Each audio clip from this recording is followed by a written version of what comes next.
বীর চত্বলা টিভি। আসসালামু আলাইকুম। বীর চট্টলা টিভি থেকে আমন্ত্রণ জানাচ্ছি আমি তানিশা সুলতানা আফিফা। শহীদ প্রেসিডেন্ট জিয়াউর রহমানের ৪৪তম শাহাদাত বার্ষিকী উপলক্ষে গভীর শ্রদ্ধা ও ভালোবাসায় তাকে স্মরণ করেছে চট্টগ্রাম মহানগর যুবদল।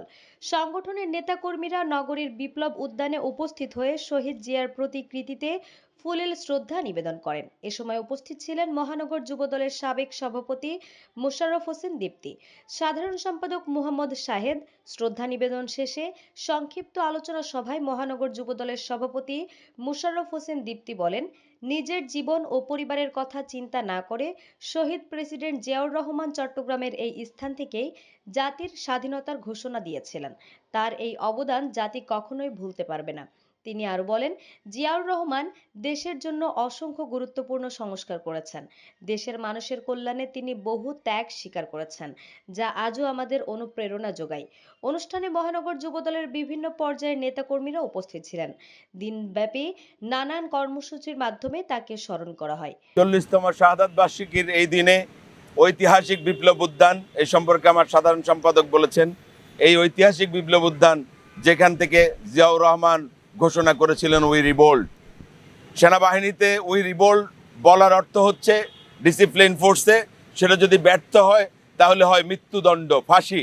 সেই মৃত্যুদণ্ডকে মাথায় না রেখে তার পরিবার পরিজনের জীবনের কথা চিন্তা না করে যে জিয়াউর রহমান এই ঐতিহাসিক বিপ্লব উদ্যান থেকে রিভোল্ট ঘোষণা করেছেন, পরবর্তীতে এই চট্টগ্রামের মাটি থেকে উনি ঘোষণা করেছিলেন I major Zia, I declare independent of Bangladesh.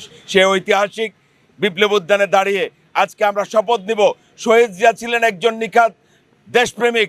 শহীদ জিয়া ছিলেন সারা পৃথিবীতে সততার এক অনন্য দৃষ্টান্ত। সারা পৃথিবীর রাজনীতিতে, বিশ্ব রাজনীতিতে জিয়াউর রহমান নিজেকে নিয়ে গেছিলেন বাংলাদেশের গর্বের ধন হিসাবে।